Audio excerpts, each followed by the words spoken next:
Hello मेरे प्यारे बच्चों, क्या हाल चाल। बढ़िया सब। उम्मीद है मेरे प्यारे रसगुल्ले एकदम मजे में होंगे और तैयारी भी एकदम लाजवाब तरीके से चल रही होगी। प्यारे बच्चों, आप सभी के बहुत ज्यादा कहने पर आज के इस वीडियो में हम फिर से एक बायोलॉजी का न्यू पैटर्न पर आधारित क्वेश्चन पेपर लेकर के हाजिर हुए हैं।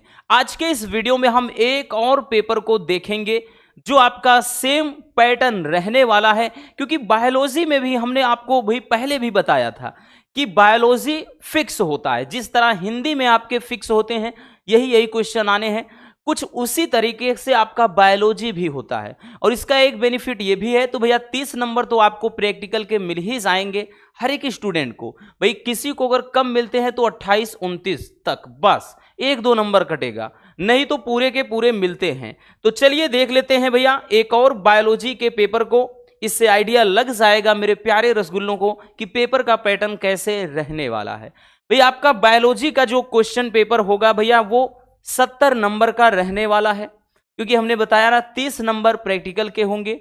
ये एकदम लेटेस्ट पैटर्न पर आधारित है बच्चों, ठीक 2025 के लिए। बाकी आपका ये पेपर सेट का नंबर दिया रहेगा और यहां पर आपका ये रोल नंबर फिल करना है, नाम यहां पर फिल करना है, ठीक है। तो हूबहू सेम पैटर्न आपका इसी तरीके से रहेगा। समय भैया आपका जो है वो 3 घंटे 15 मिनट हर एक पेपर के लिए जो निर्धारित होता है वही दिया रहेगा। चलिए देखते हैं भैया, बहुविकल्पी प्रश्न से हम शुरुआत करते हैं। तो सबसे पहले बायोलॉजी में आपके 4 बहुविकल्पी प्रश्न दिए जाएंगे जो कि काफी आसान होते हैं, सबके सब करने लायक होते हैं, ठीक है। तो जिस तरह से भैया मतलब किस तरह के क्वेश्चन दिए गए हैं, चलिए शुरू करते हैं कि सही विकल्प चुनकर अपनी उत्तर पुस्तिका में लिखिए। पहला क्वेश्चन है कि टेपिटम परत का कार्य होता है, ठीक। तो भैया टेपिटम का क्या कार्य होता है ये पूछ लिया गया है। इसको वैसे भी पूछ लेता है, टेपिटम जो कि परागकोश की भीतरी सबसे भीतरी परत होती है, तो टेपिटम का कार्य क्या होता है ये पूछा है। पहला विकल्प है भैया पराग कणों का पोषण, दूसरा है पराग कणों का निर्माण, तीसरा है भैया अंतः स्तर जिसको एंडोथीलियम कहते हैं इसका निर्माण, या फिर चौथा ऑप्शन है पराग कणों को नष्ट करना। तो भैया टेपिटम का कार्य क्या है, ये पराग कणों को पोषण प्रदान करने का कार्य करता है। आई बात समझ में। तो पराग कणों को पोषण कर देना और साथ ही यहाँ पे कुछ हार्मोन्स का भी स्राव होता है, ये टेपिटम का कार्य होता है, ठीक है भैया। चलिए दूसरा क्वेश्चन है बच्चों, दूसरा क्वेश्चन कि निम्न में से कौन एक अपरदहारी है। इसको हम बहुत पहले भी करवा चुके हैं ये क्वेश्चन। तो निम्न में से कौन सा एक अपरदहारी है। अपरद का मतलब ऐसे नहीं समझ में आएगा ना, मिट्टी होता है, मिट्टी हारी यानी मिट्टी का आहार कौन करता है, अब तो समझ गए होंगे। विकल्प है भैया केचुआ, या फिर बच्चों पक्षी, या फिर मेढक, या फिर हाथी। तो भैया मिट्टी का सेवन कौन करता है, मिट्टी को खाने वाला कौन है बबुआ, तो वो है केचुआ, ठीक है। चलिए नेक्स्ट क्वेश्चन कि डेंगू जिसको अपन हड्डी तोड़ बुखार कहते हैं, डेंगू बुखार का वाहक कौन है, यानी किसके कारण भैया ये फैलता है। विकल्प है एनाफिलिस, या क्यूलेक्स, या एडीज, या फिर इनमें से कोई नहीं। तो इसमें कौन सा विकल्प हो जाएगा भैया, तो इसमें हो जाएगा एडीज, ठीक है, एडीज। अब ध्यान से समझना मेरे प्यारे रसगुल्लों, हमने आपको बताया था सब में अगर हम बात करें भैया तो जो मलेरिया होता है, मलेरिया जो होता है वो मादा एनाफिलीज मच्छर के काटने से होता है, ठीक है, इसके द्वारा यानी इसका संक्रमण होता है, फैलता है। और उसके बाद भैया डेंगू का, तो डेंगू का होता है मादा एडीज इजिप्टी, एडीज इजिप्टी के द्वारा। बाकी भैया आपका बात कर ले जो हाथी पांव है जिसको फील पांव कहते हैं, हाथी पांव, तो हाथी पांव जो होता है भैया ये मादा क्यूलेक्स मच्छर के काटने से। तो भैया सबके याद रखना, मतलब सबके सब याद रखना बच्चों, ठीक है, कि भाई मलेरिया में मादा एनाफिलिस, डेंगू में मादा एडीज इजिप्टी, हाथी पांव या फील पांव जिसको बोलते हैं मादा क्यूलेक्स मच्छर के द्वारा होता है, ठीक है। तो भैया विकल्प हमारा हो जाएगा एडीज। चलिए बच्चों नेक्स्ट क्वेश्चन की तरफ चलते हैं बबुआ। हमारा चौथा क्वेश्चन क्या है, चौथा क्वेश्चन कह रहा है कि कौन सा एंजाइम डीएनए को विशिष्ट स्थान पर काटता है, कि निम्नलिखित में से ऐसा कौन सा एंजाइम है जो डीएनए को विशेष स्थान से काटने का काम करता है। पहला विकल्प है भैया पॉलीमरेज, दूसरा है एंडोन्यूक्लियस, तीसरा है भैया एक्सोन्यूक्लियस, चौथा है भैया लाइगेज। तो बच्चों एंजाइम को काटने के लिए एंडोन्यूक्लियस, प्रतिबंधन एंडोन्यूक्लियस एंजाइम का प्रयोग किया जाता है। इसी को क्या कहते हैं भैया, इसी को बोलते हैं आणविक कैंची, मॉलिक्यूलर सीजर। और भैया इसका जो लाइगेज होता है इसका काम जोड़ने के लिए किया जाता है, ठीक है, इसका काम जोड़ने के लिए होता है, याद रखना। तो काटने के लिए भैया कौन होता है, तो मतलब प्रतिबंधन एंडोन्यूक्लियस एंजाइम, ठीक है। चलिए, तो इस तरह से 4 आपके बहुविकल्पी प्रश्न पूछे जाने हैं। आई बात समझ में बच्चों। दूसरा क्वेश्चन जो होगा निश्चित उत्तरीय प्रश्न होगा। तो निश्चित उत्तरीय प्रश्न जिसको अति लघुत्तरीय प्रश्न कहा जाता है, और ये क्वेश्चन भैया 5 क्वेश्चन पूछा जाएगा। ये भी बड़ा ही आसान होगा, तो 5 और 4 9, तो ये भैया क्योंकि ये भी एक नंबर वाला ही क्वेश्चन होगा, तो 9 क्वेश्चन तो यूं समझिए मिलाकर के बहुविकल्पी, और ये 9 क्वेश्चन तो एक नंबर वाले होंगे भैया। जैसे क्वेश्चन है कि जैव विविधता तप्त स्थल को परिभाषित कीजिए। तो भैया हॉट स्पॉट, इसी को क्या कहते हैं, इसी को कहते हैं भैया हॉट स्पॉट, हॉट स्पॉट कहते हैं। तो हॉट स्पॉट होता क्या है, तो देखिए तप्त स्थल ऐसे क्षेत्र होते हैं जहां पर जैव विविधता बहुलता में पाई जाती है। कहने का मतलब क्या है भैया, यहां पर भाई मानवीय हस्तक्षेप पे अगर हम बात करें तो इनके प्रति सहज बनाया जाता है। कहने का मतलब जहां पर इनको अच्छी तरह से संरक्षित रखा जा सके, ठीक है। और जैसे भारत में भी अगर हम बात कर लें तो हॉट स्पॉट के नाम पूछ लेता है। तो पहला है भैया पूर्वी हिमालय, पूर्वी हिमालय ये भी एक हॉट स्पॉट है, मतलब तप्त स्थल है। दूसरा है भैया पश्चिमी घाट, क्या है बच्चों, पश्चिमी घाट है भैया। उसी एक और है तीसरा, ठीक, इंडो बर्मा, क्या है बच्चों, इंडो बर्मा। ये वही हॉट स्पॉट हैं भारत के, ठीक है, तप्त स्थल। अगला क्वेश्चन कि गोल्डन राइस में मुख्य रूप से किस विटामिन की प्रचुरता होती है। तो भैया गोल्डन राइस में कौन सा विटामिन भाई सबसे ज्यादा पाया जाता है, तो इसमें होता है विटामिन ए। कौन सा भैया, विटामिन ए। तो विटामिन ए का ये प्रमुख स्रोत होता है गोल्डन राइस। अगर इसी में प्रोटीन पूछता तो इसमें भैया बीटा कैरोटीन, बीटा कैरोटीन नामक प्रोटीन की अधिकता होती है। अगर प्रोटीन पूछ लेता तो भैया ये है, ठीक। और 24 में भी क्वेश्चन ये आया हुआ है। अगला क्वेश्चन कि मानव वृषण में सार्टोली कोशिकाओं का कार्य क्या है।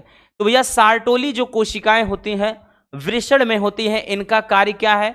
तो भैया इनका कार्य है पहला कि शुक्राणु का निर्माण करना, शुक्राणु का निर्माण करना, और इसके अलावा दूसरा है भैया टेस्टोस्टेरॉन, ठीक, हार्मोन्स का स्राव, हार्मोन्स का स्राव, टेस्टोस्टेरॉन नामक हार्मोन्स का स्राव करना, ये सार्टोली कोशिकाओं के कार्य हो जाते हैं, ठीक है भैया। नेक्स्ट क्वेश्चन है बच्चों कि मनुष्य में कितनी जोड़ी गुणसूत्र होते हैं। तो ध्यान से समझना बच्चों, मनुष्य में कितने होते हैं भैया, तो 23 जोड़ी, या फिर अपन कह सकते हैं 46, 23 जोड़ी या फिर 46 गुणसूत्र होते हैं, ठीक है। अगला है क्वेश्चन कि पेनिसिलिन की खोज किसने किया था। तो भैया पेनिसिलिन की खोज किसने किया था, तो अलेक्जेंडर फ्लेमिंग। किसने, कहीं कहीं एलेक लिखा होता है, कहीं कहीं अलेक लिखा होता है, अलेक्जेंडर फ्लेमिंग, अलेक्जेंडर फ्लेमिंग नामक वैज्ञानिक ने पेनिसिलिन की खोज की थी। बाकी बच्चों कभी कभार जैसे चेचक के टीके का खोज पूछता है तो उसमें एडवर्ड जेनर नामक वैज्ञानिक ने किया था, उसको भी बहुत पूछता है, ठीक है। आई बात समझ में। तो पेनिसिलिन की खोज अलेक्जेंडर फ्लेमिंग नामक वैज्ञानिक ने की थी, ठीक है भैया। चलिए नेक्स्ट क्वेश्चन की तरफ चलते हैं बच्चों। हमारा अगला क्वेश्चन, अब लघु उत्तरी जो पार्ट 1 होगा ना भैया, यहां से आपके 5 क्वेश्चन पूछे जाने हैं। लघु उत्तरी पार्ट 1। अब लघु उत्तरी जो होगा ये प्रत्येक क्वेश्चन 2-2 नंबर वाला होगा, ये लघु उत्तरी जो फर्स्ट पार्ट होगा ये प्रत्येक क्वेश्चन 2-2 नंबर वाला, ठीक है। चलिए, जैसे मानव शुक्राणु का नामांकित चित्र बना देना है, तो भैया आपने पढ़ा है इस तरह से जो क्या कहते हैं फिगर बनता है। अब यहां पर हम क्या बनाएं, ठीक है, इस तरह से, ऐसे यहां पर इस तरह से होता है, बाकी यूं होता है ना।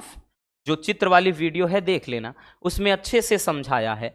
तो भैया इस तरीके से फिगर जो होता है वो आपको बता देना है, बना देना है।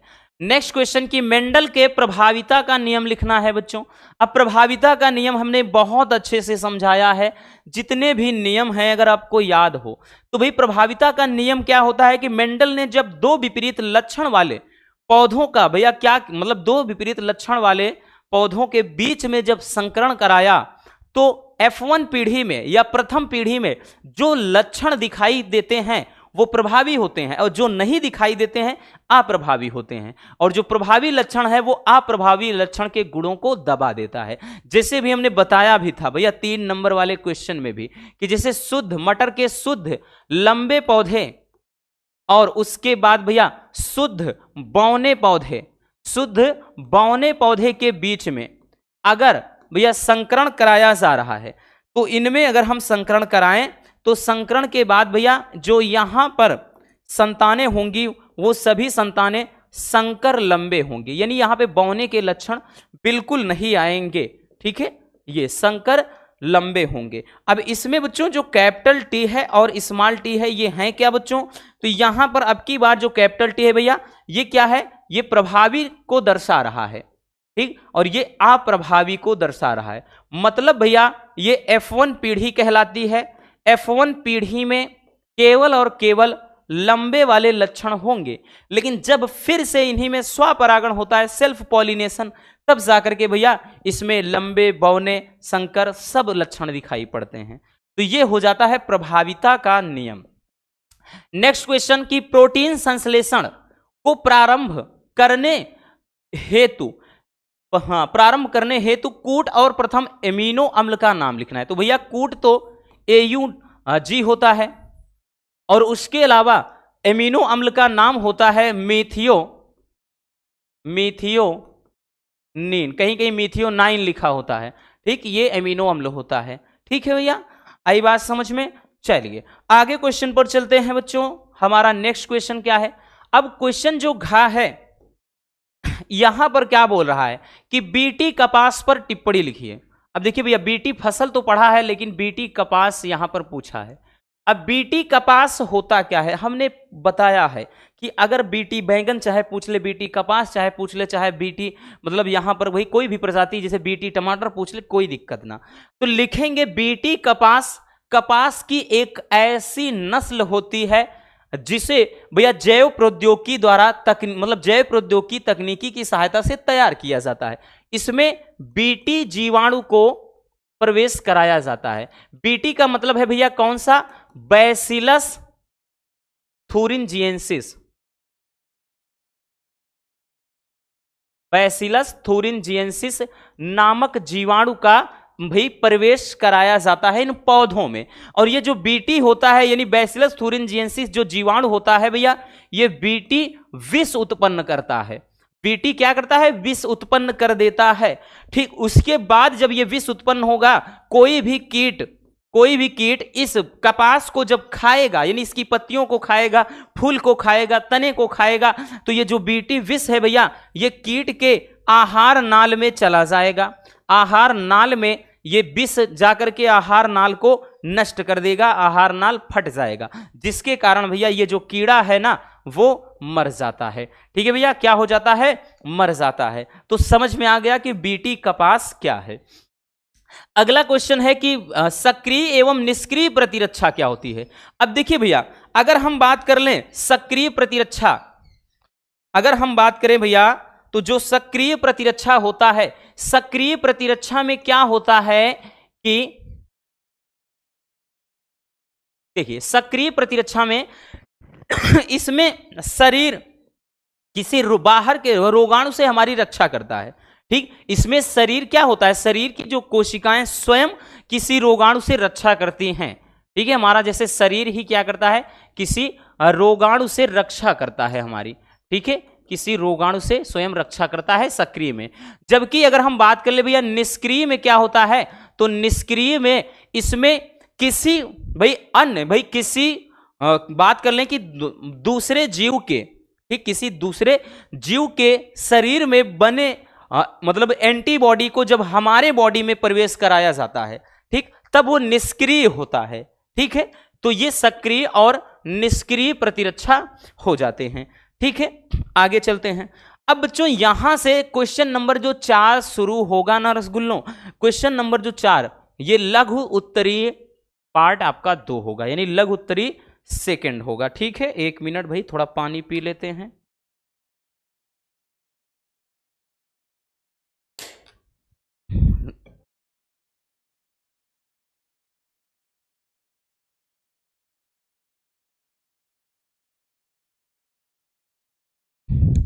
अब देखिए भैया लघु उत्तरीय जो 2 होगा, अब यहां पे question number 4, question number 5, question number 6, मतलब ये जो 4 है, 5 है और आगे 6 है, सब में बच्चों 4-4 क्वेश्चन होंगे।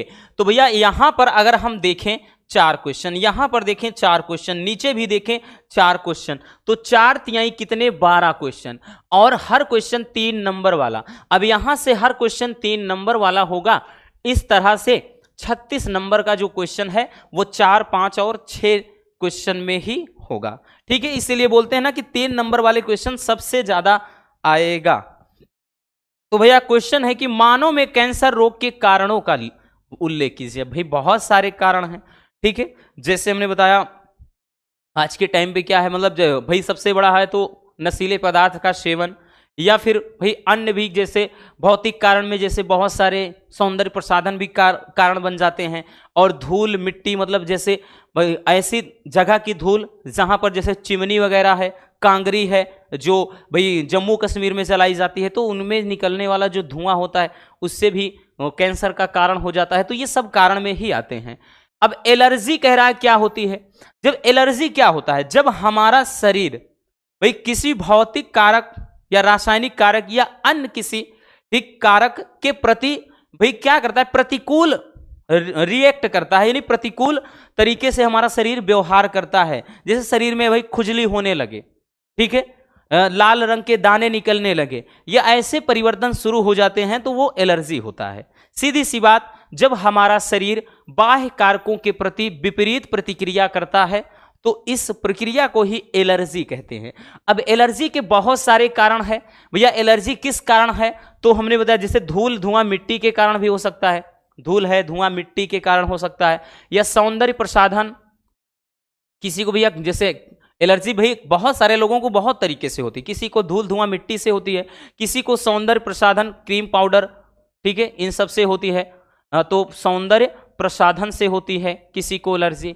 तो भैया किसी को एलर्जी जैसे परफ्यूम वगैरह हो, मतलब ये सब इसी में आ जाएगा, सौंदर्य प्रसाधन में ही, ठीक है। तो किसी को अगर हम बात करें एलर्जी जैसे भाई तेल वगैरह से हो जाती है, ठीक है, जो सुगंधित तेल वगैरह, तो इनसे भी आज के टाइम में तो आदमी को आदमी से एलर्जी हो रही है।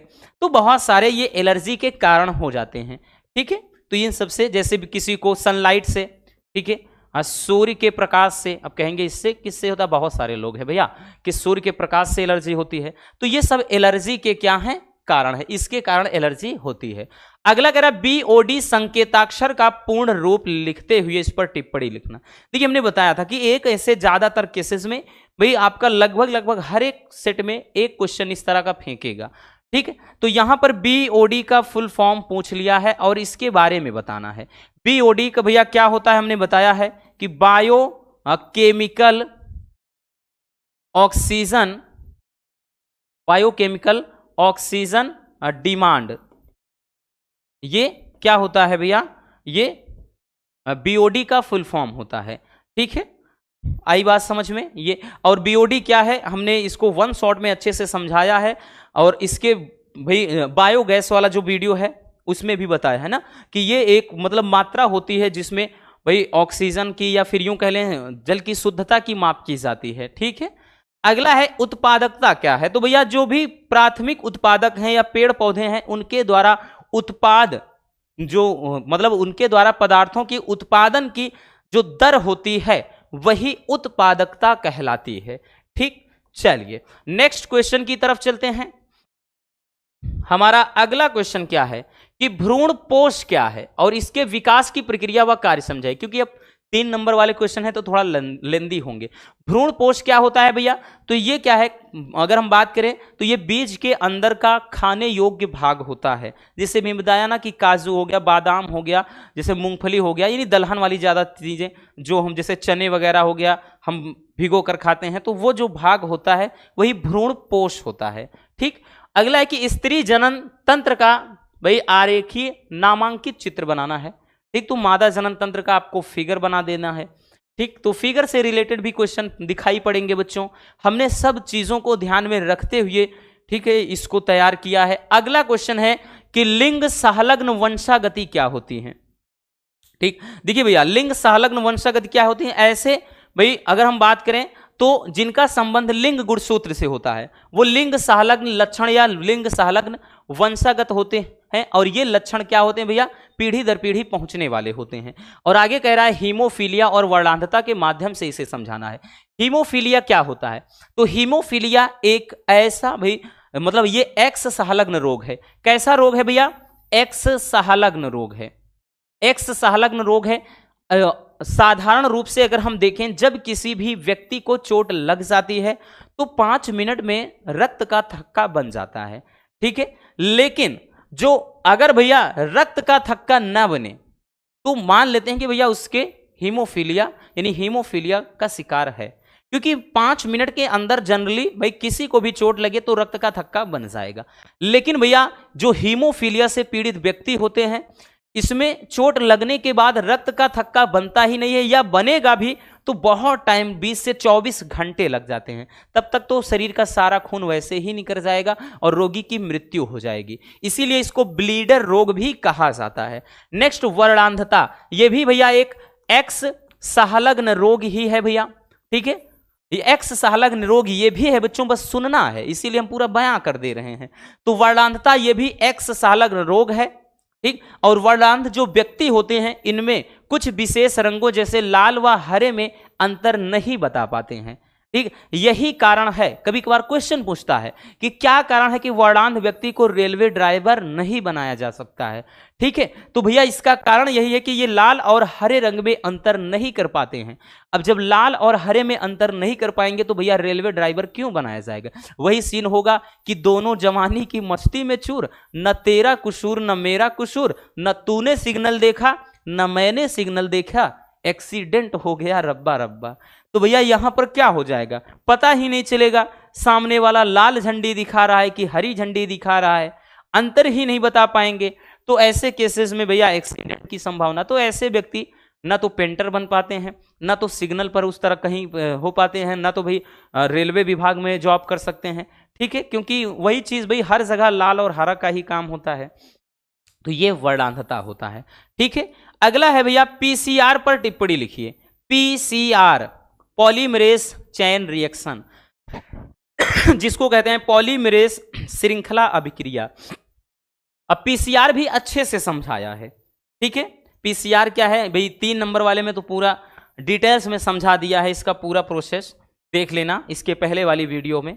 ठीक, नेक्स्ट क्वेश्चन की तरफ चलते हैं। अब क्वेश्चन नंबर जो 6 होगा, क्वेश्चन नंबर जो 6 होगा ना भैया, ये भी आपका वही 3 नंबर वाला क्वेश्चन ही होगा। ठीक, 5, 6 मतलब 4, 5 और 6 में सब में 3-3 नंबर वाले ही क्वेश्चन होंगे। देखिए कह रहा मेंडल के प्रभाविता का नियम, भैया ये तो आ गया, दोबारा क्वेश्चन कहां से लिख दिया भाई इसको। चलिए हो गया। अगला है बहुजीनी वंशागत से क्या तात्पर्य है? उदाहरण सही समझाना है। ठीक है, तो इसको अगर आप देखें तो भैया आनुवांशिक का मतलब आनुवांशिकता का आणविक आधार वाले चैप्टर में बताया है। ठीक है, अगला है कि आनुवांशिक कूट की प्रमुख विशेषताओं का उल्लेख करिए। 5 नंबर वाले क्वेश्चन में हम भी नेक्स्ट वीडियो में इसको डिटेल्स में समझा देंगे। ठीक, अगला है भैया टाइफाइड व न्यूमोनिया रोगजनक कौन है? तो भैया टाइफाइड में साल्मोनेला टाइफी होता है। क्या होता है? साल्मोनेला टाइफी, साल्मोनेला टाइफी होता है। उसके बाद न्यूमोनिया में माइक्रोकोकस न्यूमोनी, माइक्रोकोकस न्यूमोनी ये होता है। ठीक है भैया, ये जीवाणु, और इनके लक्षण भी लिख देना है कि टाइफाइड में क्या लक्षण होता है, न्यूमोनिया में क्या लक्षण होता है। ठीक है, चलिए, तो इस तरह से भैया आपके 4, 5 और 6 में 3-3 नंबर वाले क्वेश्चन होंगे बबुआ। अब क्वेश्चन नंबर भैया 7, यहां से विस्तृत उत्तरीय प्रश्न की शुरुआत होगी। सारे क्वेश्चन 5 नंबर वाले होंगे। पहला क्वेश्चन, मानव में पाए जाने वाले किन्हीं 3 क्रोमोसोमीय विकार पर टिप्पणी लिखिए। देखिए, इस तरह का क्वेश्चन कभी कभार आता है तो बहुत सारे बच्चे कंफ्यूज हो जाते हैं और छोड़कर चले जाते हैं, बोलते हैं कि MK सर ने पढ़ाया ही नहीं था, पता नहीं कहां से आ गया। तो भैया देखिए, जाहिर सी बात है, हम चाहे दिन रात मेहनत करें, चाहे जितना मेहनत करें, चाहे आपके लिए भैया हम चाहे जो कर दें, लेकिन कुछ स्टूडेंट की आदत होती है जो 4 जगह मुंह मारते हैं, कहीं ढंग से पढ़ाई नहीं करते हैं। हम ये नहीं कह रहे कि आप हमारे चैनल पर ही पढ़िए, ठीक, लेकिन वो कई जगह पर मुंह मारते हैं, कोई भी वीडियो कंप्लीट नहीं देखते हैं, फिर उसके बाद कमेंट करते हैं कि आपने जो पढ़ाया नहीं आया। बाकी के बच्चे क्या चूतियां हैं जो पूरा का पूरा करके आए हैं, हिंदी में पूरा का पूरा अदर सब्जेक्ट में करके आते हैं, भाई पूरा दिल और जान लगा देते हैं। हम उनमें से नहीं है बच्चों कि भाई पैसे के लिए बस हमारा कोर्स चले। बच्चों का इतना प्यार है कि भाई विगत ईयर में एक एक मतलब केवल एक एक दिन में ही अगर देखा जाए तो लाखों बच्चे देख लेते हैं। तो व्यूज के लिए ही नहीं मरते, हम पूरी ईमानदारी से मेहनत करते हैं। यही अगर भाई करते अगर यही दिमाग में होता कि बस पैसा ही कमाना है, तो भैया अब तक न जाने कितना हम पेड कोर्स स्टार्ट कर चुके होते। तो कभी आप लोग भी सोचिएगा कि कुछ क्वेश्चन ऐसे होते हैं कि थोड़ा इधर उधर अटपटे आ जाते हैं, लेकिन चीजों को सब बताया जाता है। जैसे इसमें बहुत सारे बच्चे बोलेंगे कि अब ये नहीं समझ में आ रहा क्या है, तो भैया ये क्रोमोसोमी मतलब जो क्रोमोसोमी विकार के बारे में पूछ रहा है, तो इसमें तीनों के बारे में डिटेल्स में लिख देना है। कौन सा है भैया कि डाउन सिंड्रोम, पहला डाउन सिंड्रोम के बारे में। अब उसके बाद दूसरा है टर्नर सिंड्रोम, क्या है टर्नर सिंड्रोम, इसके बारे में लिख देना है। तीसरा है भैया आपका, तीसरा क्या है क्लाइनफेल्टर सिंड्रोम, क्लाइनफेल्टर सिंड्रोम, तो इसके बारे में लिख देना है पूरा डिटेल्स में। ये एक आधी सूत्रता, इसमें 2n+1 गुणसूत्र की संख्या हो जाती है और 21वीं जोड़ी में एक गुणसूत्र बढ़ जाता है, बताए थे। डाउन सिंड्रोम टर्नर सिंड्रोम में 2n-1 हो जाता है, एक गुणसूत्र कम हो जाता है, अर्थात इसमें 47 हो जाता है, इसमें 45 हो जाता है 46 के बजाय। और ये होता है इसमें एक x गुणसूत्र एक्स्ट्रा बढ़ जाता है, तो इसमें भी गुणसूत्र 47 हो जाता है या 48 भी हो जाता है, और x गुणसूत्र ही बढ़ता है। इसी कारण इसमें क्या होता है कि जो लड़के होते हैं उनके अंदर भी लड़कियों वाले लक्षण आ जाते हैं, जैसे स्तन का विकास हो जाता है, शरीर पे बाल नहीं उगता है, शरीर में एकदम चिकना मतलब तैली हो जाता है, इस तरह से यानी लड़कियों वाले लक्षण आ जाते हैं। ठीक है, तो ये चीज, तो भैया चीजों को समझा करो, हमारी बातों का बुरा मत मानना बच्चों। लेकिन कुछ स्टूडेंट होते हैं कि उनके लिए चाहे जितना करो, लेकिन तब भी यही बोलेंगे, टीचर पर ही दोष निकालते हैं कि आपने पढ़ाया और आया नहीं। तो भैया मेहनत तो करो। सोचते हो आप साल भर मस्ती कर ले, 2 वीडियो में सोचते हो पूरा पूरा मिल जाए, तो भैया ऐसे थोड़ी ना होता है। बहुत सारे बच्चे बोल रहे थे सर जी वीडियो बना दे, बिना पढ़े कैसे पास हो जाएं। अरे बिना पढ़े कौन पास होगा, मिस्टर इंडिया है भैया। आप क्या है मिस्टर इंडिया हो गए हो कि गायब होकर कहीं से कुछ भी कर दो? कुछ भी नहीं हो सकता है। ये फालतू का आपको चूतिया जो बनाते हैं कि बिना पढ़े 90% लाओ, और उनका बाप भी नहीं ला सकता। भाई हम गलत नहीं बोल रहे हैं, सही बोल रहे हैं कि चूतिया बनाना छोड़ दो बच्चों को। कौन ला सकता है भाई बिना पढ़े 90%? एक दिन पढ़ करके 95% कौन लाएगा? नहीं आ सकता। ये साल भर की मेहनत होती है तभी इसका परिणाम मिलता है, ठीक है ना। बिना पढ़े कोई 90, बहुत सारे बच्चे बोले सर इस पे वीडियो बना दो कि बिना पढ़े कैसे पास हो जाए। अरे क्या बना दें, क्यों फालतू का हम चूतिया बनाएं? ऐसा पॉसिबल ही नहीं है, तो कैसे हो सकता है कि बिना पढ़े आप ये कर लो? चलो ठीक है, बिना खाना खाए भाई थाली दूर रख दो, कह दो बिना उठाए मुंह में आ जाए, पॉसिबल है? तो नहीं है ना भाई। उसको आप भाई सोच रहे हो फोन में देखो अच्छा अच्छा पकवान, थाली में देखो, नहीं, जब तक नहीं खाओगे खुद से उठाकर नहीं पेट भरेगा। वही आपको इसमें करना है, ठीक है। आई बात समझ में? चलिए अथवा में देखिए, अब इसमें फायदा यह है क्वेश्चन नंबर 7, 8 और 9 में बच्चों इसमें अथवा अथवा वाला क्वेश्चन आएगा। जैसे पुष्पीय पादपों में लघु बीजाणु जनन का सचित्र वर्णन कर देना है, ठीक है। चलिए अब क्वेश्चन नंबर 8, क्वेश्चन नंबर 8 की बात कर लें। क्वेश्चन नंबर जो 8 होगा ना भैया, क्वेश्चन नंबर, एक मिनट, अब देखिए क्वेश्चन नंबर जो 8 होगा इसमें भी अथवा अथवा करके आएगा, जैसे यहां कि डीएनए के अर्ध संरक्षी प्रतिकृतियन विधि का सचित्र वर्णन कर देना है। ठीक है, मतलब प्रतिकृतिकरण का इसका वर्णन करना है। अथवा में दिया है जनसंख्या विस्फोट तथा इसके नियंत्रण पर निबंध लिख देना है। और 9वें क्वेश्चन में आप देख रहे हैं कि भैया जीवमंडल आरक्षियों एवं राष्ट्रीय उद्यान पर एक विवरण लिखना है, यानी जो जीव हैं उनका संरक्षण कैसे करना है। तो स्वास्थानीय संरक्षण है, वही स्थानीय संरक्षण है, ये हम 5 नंबर वाले क्वेश्चन में करवा देंगे, टेंशन नहीं लेना। ठीक, राष्ट्रीय उद्यान पर टिप्पणी तो भैया 2 नंबर वाले क्वेश्चन में भी ये हम टिप्पणी करवाए हैं। अथवा में दिया है कि मासिक चक्र क्या होता है। ठीक है, 2 नंबर वाले में देखिए करवाए हैं मासिक चक्र क्या है, और कह रहा है कि इस दौरान हार्मोन्स की पारस्परिक क्रिया का एक विवरण दीजिए। तो आप देख रहे हैं कि क्वेश्चन किस तरीके से किए गए हैं। ठीक है, तो आपको इनके हिसाब से अपनी प्रिपरेशन करनी है बच्चों, ताकि बायोलॉजी में भी हिंदी की तरह फोड़ कर आओ। आई बात समझ में? तो बस आज के इस वीडियो में इतना ही। उम्मीद है आपको समझ में आ गया होगा कि हमारा बायोलॉजी का क्वेश्चन पेपर कैसे रहने वाला है। मिलते हैं किसी और शानदार टॉपिक के साथ। अगर वीडियो पसंद आई हो तो प्यार से लाइक जरूर कर देना, और नए हैं तो चैनल को सब्सक्राइब जरूर कर लीजिए। Love you, bye bye, take care. और हाँ, एक प्यारा सा कमेंट बॉक्स में छोड़ दीजिएगा।